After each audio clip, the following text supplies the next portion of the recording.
दोस्तों हम लोगों का स्वागत है हमारे एक और न्यू वीडियो में। तो आज हम लोग देखने वाले हैं गेम ऑफ डेथ, जो कि बहुत ही कमाल की वीडियो है और इस वीडियो का क्रेडिट जाता है हमारे खूनी मंडे भाई को। तो चलिए वीडियो को शुरू करते हैं बिना किसी देरी के। चार दोस्त जेक, एमा, लिया और थियो अमेरिका के एक सुनसान पहाड़ी ट्रेल पर सुबह से हाइकिंग कर रहे थे। शाम भी होने लगी थी और उन्हें रास्ता कंफ्यूजिंग लग रहा था। तभी जेक ने एक बोर्ड देखा और उसको रियलाइज हुआ कि उन्होंने गलत रास्ता ले लिया है, क्योंकि उस बोर्ड पर एक दूसरी वैली का नाम था जो उनके हाइकिंग ट्रेल का हिस्सा थी ही नहीं। अंधेरा होने लगा था और वापस जाना अब सेफ नहीं था। जेक को याद था कि कैसे लोकल्स ने बताया था कि ऐसे ही एक बोर्ड के पास एक विजिटर सेंटर था। उसने सबको उसके साथ चलने को कहा और कुछ ही देर में उन्हें वो विजिटर्स सेंटर दिख गया। उन्होंने डिसाइड किया कि सुबह होते ही वो वहां से निकल जाएंगे ताकि वो दिन की रोशनी में सेफली वापस जा सकें। जैसे ही वो लोग विजिटर्स सेंटर की बिल्डिंग के पास पहुंचे, एकदम से बादल काले हो गए और वहां बारिश होना शुरू हो गई। वो लोग जल्दी से सीधा उस बिल्डिंग के अंदर चले गए। अंदर घुसते ही बाहर बारिश बहुत ज्यादा तेज होने लगी और आसमान में बिजली कड़कने की आवाजें बढ़ती जा रही थीं। उन्होंने उस बिल्डिंग का दरवाजा अंदर से लॉक किया और अपने बैग्स और बाकी का सामान भी दरवाजे के पास ही रख दिया। जेक ने आसपास के छोटे मोटे पेपर्स और पुराने फर्नीचर का यूज करके उन्होंने उस बिल्डिंग के फायरप्लेस को जलाया और वहां बैठकर रात ढलने का वेट करने लगे। उस समय तकरीबन शाम के 6:45 बज रहे थे। एमा और लिया को उस विजिटर सेंटर के अंदर एक अजीब सी घबराहट हो रही थी। तभी जेक ने उन्हें हंसते हुए बताया कि उसने जब एक लोकल आदमी से बात की तो उस लोकल ने कहा कि ये विजिटर सेंटर हॉन्टेड माना जाता है। उसने कहा कि जो कोई भी यहाँ आता है वो कभी वापस नहीं जाता। कुछ महीनों पहले ही वहाँ मेलिनी नाम की एक लड़की आई थी जो उस वैली से कभी वापस नहीं लौटी। जेक उस लोकल की सुपरस्टिशियस बात का मजाक उड़ा ही रहा था कि तभी एकदम से खिड़कियां और दरवाजे अपने आप खुलने लगे। तेज हवा से उस बिल्डिंग के अंदर के सारे लाइट बल्ब्स फूट पड़े और उड़ा भाई फायरप्लेस की आग भी अपने आप बुझ गई और बाहर जोरों की बर्फ गिरने लगी। मौसम अचानक से बहुत ज्यादा ठंडा हो गया। किसी तरह से उन्होंने वापस दरवाजा बंद किया, फायरप्लेस को जलाया और ढेर सारी कैंडल्स जलाकर उस बिल्डिंग में वापस रोशनी की। पर तभी थियो को रियलाइज हुआ कि एमा वहां थी ही नहीं। सबने अंदर और बाहर एमा को ढूंढना शुरू कर दिया, लेकिन उन्हें एमा का कोई नामो निशान ही नहीं मिल रहा था। थियो मेन हॉल में था। तभी अचानक से उसे किसी के बाहर भागने की आवाज आई। उसे लगा कि शायद एमा होगी और उसने उस आवाज का पीछा किया। तभी उसे बर्फ में एक इंसान जैसा कुछ दिखा। उसने एमा का नाम चिल्लाया, लेकिन जब वो इंसान मुड़ा तो थियो की रूह कांप गई, क्योंकि उस इंसान की शक्ल बिल्कुल थियो जैसी थी। हूबहू वही चेहरा, लेकिन आंखों के नीचे काले गड्ढे और उसकी स्किन जो उसकी बॉडी से उतर रही थी, जैसे किसी ने उसे जिंदा छील लिया हो। थियो डर के मारे कांपने लगा।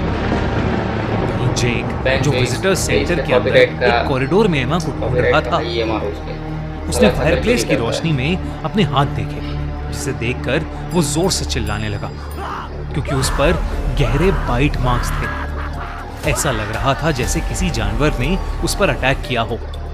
वो उन बाइट मार्क्स को देखते ही जोर से चिल्लाया। उसकी आवाज सुनकर डरे हुए लिया और थियो मेन हॉल में वापस आए। इससे पहले थियो और जेक कुछ भी कह पाते, उन्होंने लिया को देखा और वो घबरा उठे। ऐसा लग रहा था कि लिया के गाल के अंदर एक कीड़ा, एक वॉर्म घुस गया है और वो वहीं रेंग रहा है। लिया को अचानक जोरों का दर्द शुरू हो गया। जैसे ही वो लोग लिया के पास आए, वो वॉर्म एकदम से लिया की स्किन के अंदर फैलने लगा और लिया का चेहरा पूरी तरह से काला पड़ गया। वो सब बहुत ज्यादा डर गए और दरवाजे की तरफ भागने लगे। नहीं हो रहा था। लेकिन जैसे ही उन्होंने दरवाजा खोला, एमा की डेड बॉडी उन पर आकर गिरी और उसी के पीछे एक डरावना सा मास्क पहने एक आदमी खड़ा था। उन तीनों को अब कुछ समझ नहीं आ रहा था, लेकिन इससे पहले वो कुछ कर पाते, उस मास्क्ड आदमी ने अपनी पीठ के पीछे से एक एक्स निकाली और तीनों को बेरहमी से मार डाला। लेकिन फिर कुछ देर बाद उनकी आंख वापस खुली, लेकिन किसी हॉस्पिटल में नहीं, बल्कि उसी विजिटर सेंटर के अंदर। एमा भी उनके साथ ही थी। चारों उसी फायरप्लेस के पास बैठे थे। उन चारों को कुछ समझ नहीं आ रहा था कि अभी उनके साथ क्या हुआ था। तभी उन्होंने टाइम देखा तो घड़ी में 6:45 बज रहे थे, वही टाइम जिसके बाद ये सब शुरू हुआ था। देरी ना करते हुए वो लोग विजिटर सेंटर से भागने लगे। थोड़ी दूर पहुंच के उन्हें लगा वो फाइनली बच गए, लेकिन तभी जंगल के पेड़ हिलने लगे और उन्होंने अपने सामने एक बहुत बड़े क्रीचर को देखा। इससे पहले वो चारों समझ पाते कि क्या हो रहा है, वो मॉन्स्टर उनकी तरफ बढ़ा और उन्हें खाने लगा। दर्द से चीखते हुए उन चारों के होश चले गए। लेकिन फिर एक बार उन चारों की आंख उसी विजिटर सेंटर में खुली। घड़ी में अब भी शाम के 6:45 बज रहे थे। उन्हें समझ आ गया था कि वो एक टाइम लूप में फंस चुके हैं, पर वो उससे बाहर कैसे निकले, इसका जवाब ढूंढने के लिए वो उस बिल्डिंग में छानबीन करने लगे। ड्रामा है उसमें देखा था भाई। इसी बीच उन्हें एक रूम मिला जहां पर उन्हें कई मिसिंग लोगों की फोटोज दिखी, जिसमें उनकी भी फोटोज शामिल थी, जिस पर 8 दिन बाद की डेट थी। उसी कमरे की दीवार पर लिखा था, if you want to live you have to survive until dawn. यानी अगर जीना है तो सुबह तक जिंदा रहना पड़ेगा। तभी उनके सर पर किसी ने जोर से एक बेसबॉल बैट मारा। जब उनकी दोबारा आँख खुली तो वो उसी विजिटर सेंटर के मेन हॉल में थे। अभी भी शाम के 6:45 बज रहे थे। इससे पहले वो कुछ भी समझ पाते, उनकी नई तरीके से मौत हो जाती थी।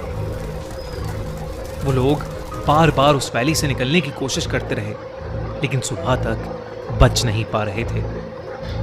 और फिर 8 दिन बाद एक न्यूज़ आई कि 4 लोग, जिनका नाम जेक, थियो, एमा और लिया है, वो मिसिंग है। ये लोग तो उस विजिटर सेंटर से जिंदा बाहर नहीं निकल पाए, लेकिन क्या क्लोवर और उसके दोस्त यहां से जिंदा बाहर निकल पाएंगे?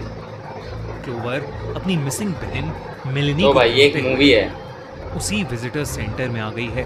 क्या क्लोवर और उसके दोस्त इस वैली में सुबह तक सरवाइव कर पाएंगे? क्या वो मेलेनी को ढूंढ पाएंगे, या वो भी उस वैली के मिसिंग लेजेंड्स में से एक बन जाएंगे? जानने के लिए देखो एकदम new horror thriller Until Dawn, जो कि बेस्ड है इस यूनिक सर्वाइवल कॉन्सेप्ट पर। अंटिल डॉन 25 अप्रैल को थिएटर्स में रिलीज हो रही है। कमाल का बनाया। मैं तो इस मूवी के लिए बहुत एक्साइटेड हूं। आप लोग भी इसे बिल्कुल भी मिस मत करना। जहां आपको ना पता हो जिस जगह के बारे में, वहां नहीं जाना चाहिए। ठीक है, तो चलिए वीडियो में मिलते हैं नेक्स्ट वाले। तब तक के लिए बाय बाय।